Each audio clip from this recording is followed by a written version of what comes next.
Hi, my name's Marcus Ansems. I'm a master of wine. Today I'm going to put my money where my mouth is, see if I can tell the difference between expensive wine and cheap wine.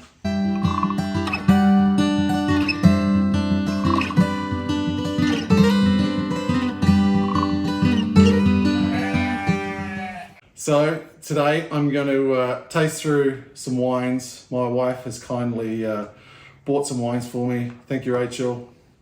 She's behind the camera right now. So what we're going to do is we're going to leave one continuous shot, so you know that I'm not cheating, and we'll get Rachel to randomize these wines and then bring them out.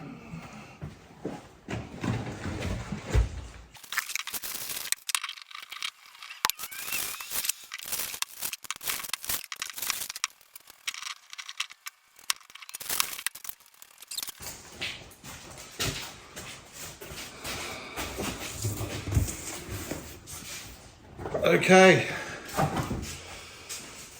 looks like we have all our wines here. We've got 3A and 3B, 1A, 2A, and 2B, and 1A and 1B. And I'm starting this 1A, 1B, right?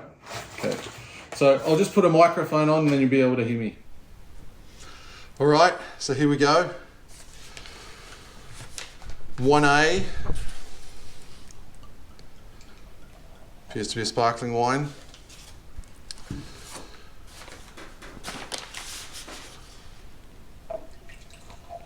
1B also appears to be a sparkling wine. Quite a lot of froth on this second wine. Very pale green hue on the right hand wine, more golden colour with this this left hand version. Seems to have quite a large bead. Relatively neutral.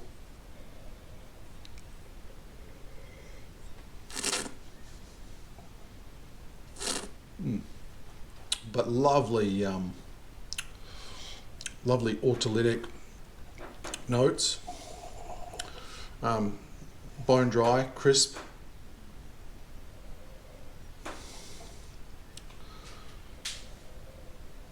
Quite a complex wine.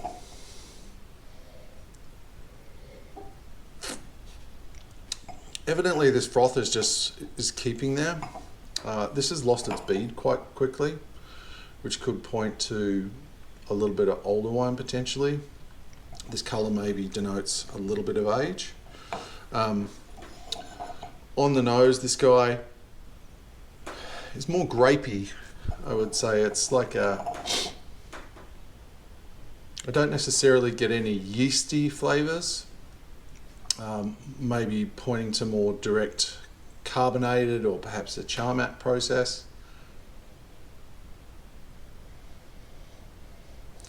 There is some almost terpene characters, I would say. So this points me in the direction of maybe Prosecco or a Moscato of some sort.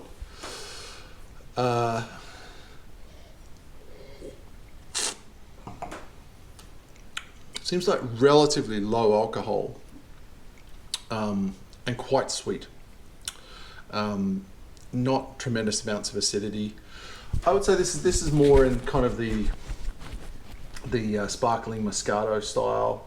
So something like entry level, maybe American sparkling Moscato, or an Asti Spumante, Asti Moscato.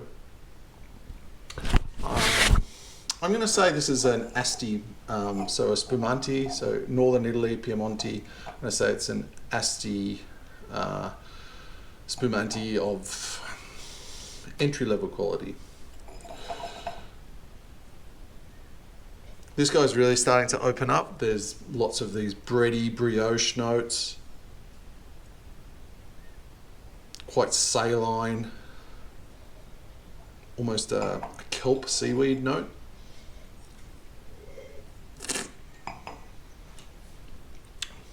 And that palate is very fine, lovely, lovely, racy. This is a high quality, I would say traditional method of sparkling. So that points me to maybe a cooler region, given this acidity and this quality level. So something like New Zealand or Tasmania, perhaps it could be a Cremant de Bourgogne or maybe a Champagne. I think it's very good.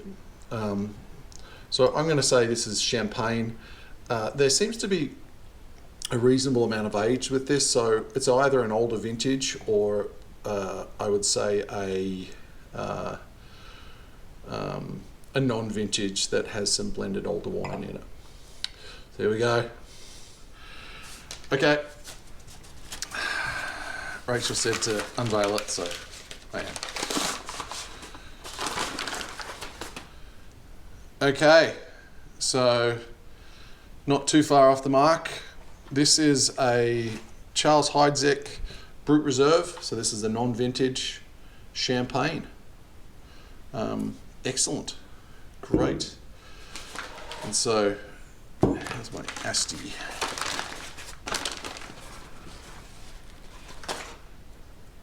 Okay, so not exactly correct, but pretty close. This is a La Scala Spumanti. Not exactly sure exactly where this is from. This is Italian. This is more of a generic blended Italian style. So yeah, I'm not exactly sure where this is even made. Okay, so made from an international blend of imported and domestic wine. Okay, there we go. So price points of these, Rachel? Don't know. We'll put the prices at the end. So I'm going to say that's a win, not an exact win, but not too bad. Let's go to next wines. So 2A and 2B.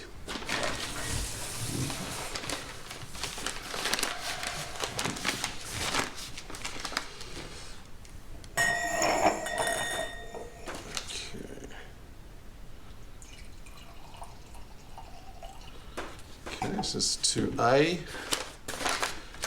and 2B. So initially both still white wines. First wine, pale green hue.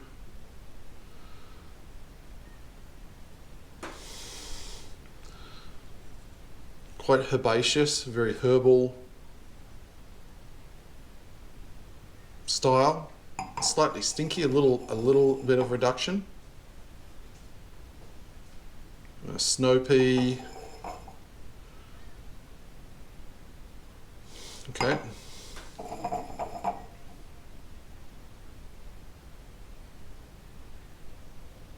Now, next wine is got a little bit more intensity. There's some, again, in that herbal realm, but not quite as, I would say, in the green. There's a bit more, I would say, passion fruit and gooseberry. I think we might be looking at the same varieties here. I think that these very intense herbal gooseberry passion fruit notes in this wine and these sort of snow pea, grassy asparagus notes in this first wine point to Sauvignon Blanc would be my guess. So then we've got what sort of Sauvignon Blanc? They both appear to be cool region, reasonably high intensity. I'm not noticing a lot of oak on the nose.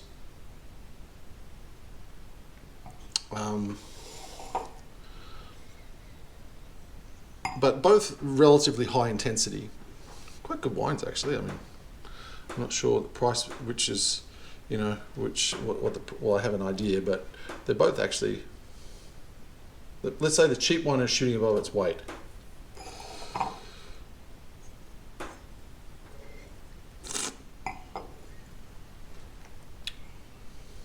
Okay, it's dry, it's crisp, it's relatively high acidity, it's a slight chalkiness.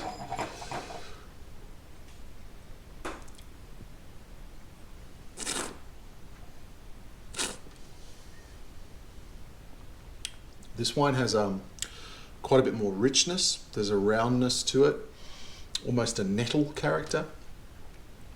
High acidity, slightly higher alcohol, I think. I think they were looking at a good, cool climate Sauvignon Blanc areas here. So the first one I think is cool. It's very cool. So I'm thinking somewhere like Chile, like Casablanca or San Antonio Valley, Leda, that kind of area near the Cold Pacific, or perhaps Elgin in South Africa. Sometimes get these very grassy notes.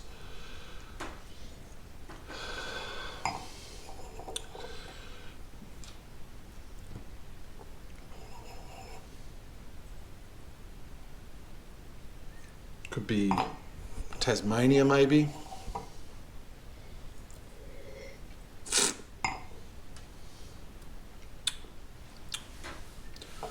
Okay, I'm going to go Chile. I'm going to go Casablanca.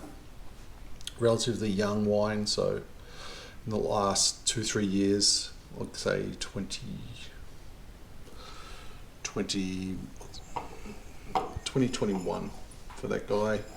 This guy,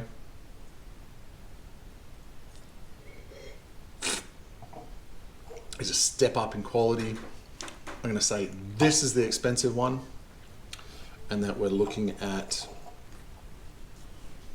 Marlborough. I'd say Awatere Valley, Marlborough. Sauvignon Blanc, and I'm going to say 2020 vintage. Let's see how this goes. I was kind of annoying this week, so I wouldn't be surprised if my wife has made this really hard for me. So let's see, the first wine. Okay, this is fascinating. I completely reversed this. This is amazing. I had the Marlborough as being the second wine, and it is the first wine. Who knew? There we go. And the second wine. Oh. Shut up. Okay. Apparently a master of wine cannot tell the difference between an expensive and a cheap Sauvignon Blanc in this case. This is from Leda, so very close to where I called the other wine from. There you go. And this is from the 2021 vintage, and the Marlborough was from the 2020 vintage. Okay, there you go, guys. It's blind tasting. Things happen. All right. Hi, okay, on to the next one. Onwards and upwards.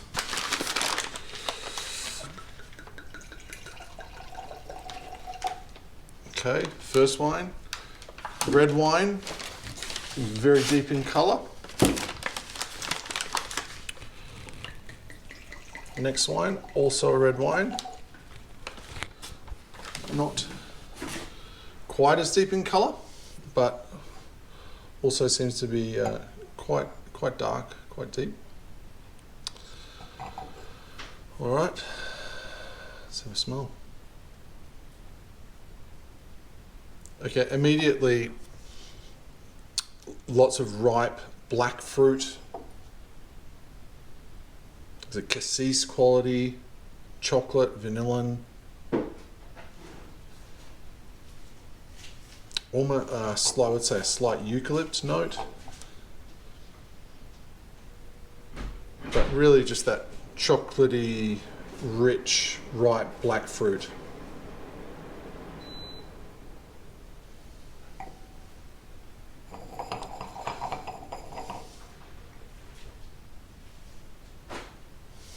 The second wine Has a very minty note, slightly herbaceous, a little bit sort of green peppers.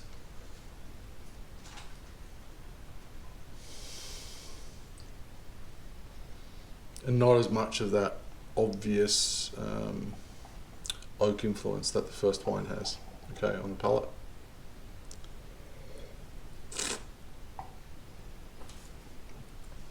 The wine's rich and plush, very fine grained tannin, kind of up front. This is a delicious wine. It's obviously from well, obviously I don't know. I would think a very good producer.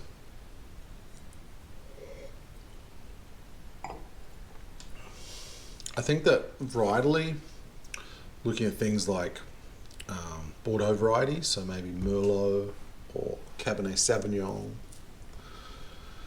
Syrah would be another option.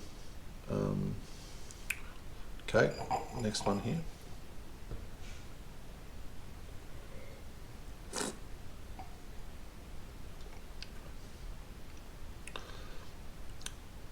So immediately, this wine doesn't have quite as much viscosity and intensity as the first wine. There's also something a little green with it, and just not the sort of plushness and opulence of the first wine.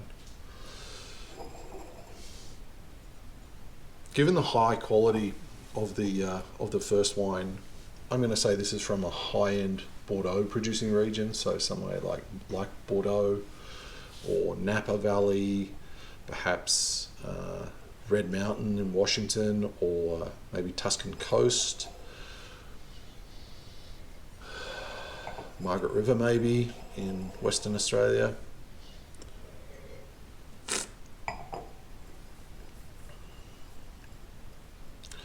But this overwhelming kind of plushness and fine quality of tannin, with that slight eucalypt note, that pushes me in the direction of Napa. So I'm going to say this is high quality Napa Cabernet Sauvignon.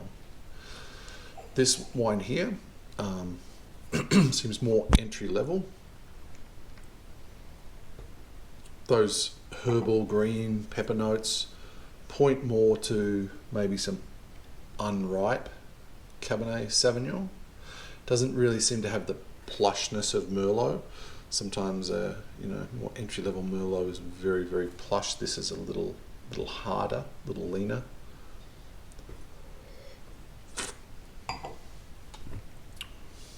So I'm going to say, okay, entry level Cabernet Sauvignon from perhaps South Australia or Chile, potentially Central Valley. I'm going to say, this is Chilean Cabernet Sauvignon from Maipo Valley. I don't think it's quite high enough quality to be maybe one of the Colchawa or one of the other high-end appellations. And so, yeah, that's what I think. I think that this is maybe a little bit older, starting to, just with how well it's drinking. So good vintage, I'd say like 16 or 18 maybe. With this, it tastes quite young. The fruit is more primary driven. So I'm going to say this is 2019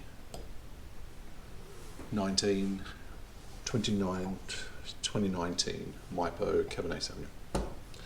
All right, should we do this? Embarrass myself again. Okay, there we go. So Freemark Abbey Cabernet Sauvignon, Napa Valley. Expensive, so we got that one. Next, okay, we have got the Gato Nero Cabernet Sauvignon from Chile. And I'm not sure if it even says where it's from.